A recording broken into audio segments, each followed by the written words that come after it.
Ce vidéoclip, produit par l'École polytechnique fédérale de Lausanne, fait partie de son cours d'introduction à l'information, la communication et le calcul. Il est le troisième de 7 vidéoclips portant sur les notions de calcul et d'information. Plus spécifiquement, il aborde la question des structures de contrôle qui permettent de guider le déroulement d'un algorithme.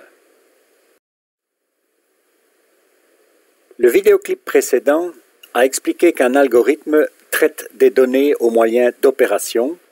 Reste à définir plus précisément en quoi consistent des données et des opérations. Les données sont organisées en structures, dont on parlera plus tard dans la 4e leçon de ce module. Elles ont pour but de permettre aux algorithmes de mémoriser les données qu'ils traitent et de les utiliser en y faisant référence par des moyens, des noms ou des identificateurs qui les distinguent. Une donnée distinguée par son propre nom ou identificateur est ce qu'on appelle une variable. Les opérations sont aussi organisées en structures, qui sont le thème du présent vidéoclip. Ces structures groupent les opérations en expressions qui indiquent à l'algorithme l'ordre dans lequel elles doivent être exécutées. Cet ordre est typiquement déterminé par les données elles-mêmes que l'algorithme traite. Si on considère la fameuse formule du delta figurant dans le calcul des racines d'une équation du second degré, cette formule n'est en fait rien d'autre qu'une expression combinant des opérations de multiplication, de soustraction et d'affectation de façon à manipuler des variables traditionnellement appelées A, B et C. Il existe deux grands types d'opérations ou instructions. Les instructions élémentaires, dont le coût est constant et indépendant des données traitées, par exemple l'affectation d'une nouvelle valeur à une variable comme delta, et les instructions non élémentaires, dont le coût est variable et dépend des données traitées, par exemple l'opération de comptage des caractères d'une phrase, qui dépend évidemment de la longueur de cette phrase. Comme nous l'avons déjà mentionné, les structures de contrôle rencontrées dans un algorithme lui indiquent dans quel ordre exécuter les différentes instructions qui le composent. Par défaut, l'ordre normal d'exécution est séquentiel. Dans ce cas, les instructions sont exécutées l'une après l'autre.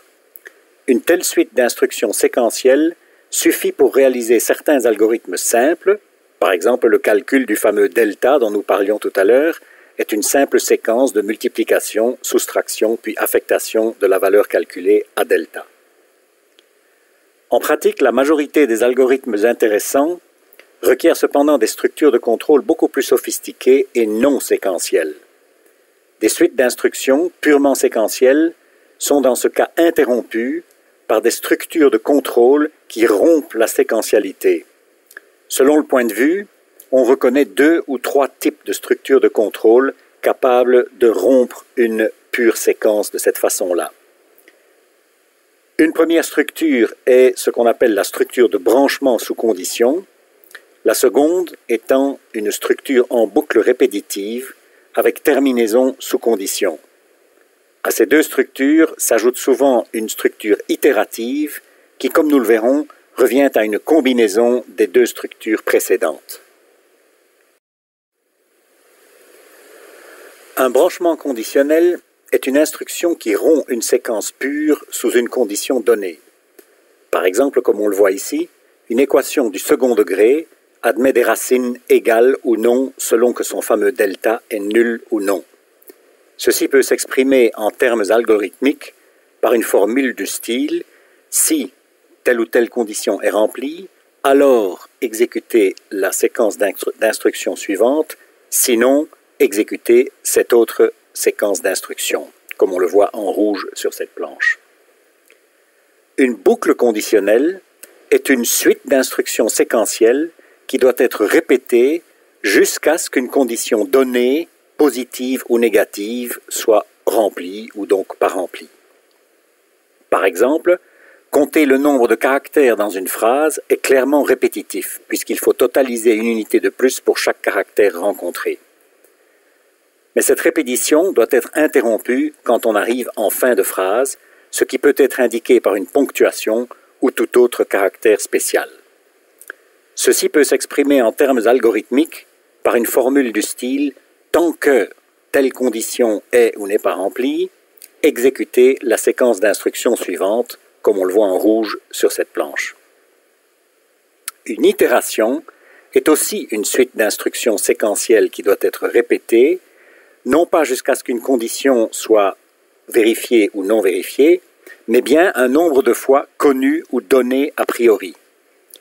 Ainsi, par exemple, si on désire calculer la somme des 10 premiers nombres entiers, on doit répéter 10 fois une opération qui additionne le nème nombre à la somme courante des n-1 nombres déjà totalisés. Ceci peut s'exprimer en termes algorithmiques par une formule du style « pour telle variable allant de telle valeur initiale à telle valeur finale, exécuter la séquence d'instructions suivante comme on le voit en rouge sur cette planche. » On voit donc tout de suite qu'une telle itération est équivalente à une boucle conditionnelle dont la condition de terminaison est simplement connue a priori. Ceci est clairement illustré par la planche présente. On y voit qu'on peut aussi bien calculer la somme des 10 premiers entiers, soit en utilisant un compteur i qui est incrémenté à chaque exécution de la boucle, laquelle est répétée tant que i est inférieur ou égal à 10, soit en répétant une boucle 10 fois sous le contrôle d'un compteur qui peut s'appeler i. Le cargoboat est un exemple d'automate programmable qui suit un algorithme pour piloter une grue. Nous vous conseillons vivement de visionner la vidéo correspondante sur YouTube. Un autre exemple d'algorithme est fort bien illustré par une vidéo du professeur Guéraoui que nous vous recommandons aussi vivement de visionner. Cet algorithme calcule les racines d'une équation du second degré telle que celle représentée ici, dans laquelle le paramètre typiquement appelé a est égal à 1. D'un point de vue purement mathématique, représenté ici en vert, les formules pour le calcul de ces deux racines sont bien connues. Exprimer tout cela sous forme algorithmique est donc relativement simple, vu que ces formules sont elles-mêmes des expressions déjà relativement formalisées. La présente illustration offre deux formalismes différents, l'un plus graphique, l'autre plus tabulaire, pour exprimer le même calcul algorithmique des racines d'une telle équation du second degré. La partie gauche de la planche représente l'enchaînement des opérations sous la forme d'un diagramme dit de flux, dans lequel les parties séquentielles sont représentées par des rectangles aux angles arrondis, alors que les branchements conditionnels sont représentés par des losanges dont les sorties sont libellées par la valeur logique des conditions testées. La partie droite de la planche représente l'enchaînement des opérations sous forme d'une table spécifiant le titre de l'algorithme, les données qu'il attend en entrée et celles qu'il fournit en sortie, et la suite des opérations à exécuter, y compris certaines opérations affectant le séquencement des instructions selon la valeur du delta, et exprimées dans le langage semi-formel utilisé antérieurement pour définir de telles structures de contrôle, dans le cas présent uniquement des branchements conditionnels. En conclusion et en résumé, on souhaiterait que tout algorithme se termine toujours, fournisse lors de sa terminaison des résultats corrects ou en tout cas attendus, et ceci, quelles que soient les données qui lui sont soumises.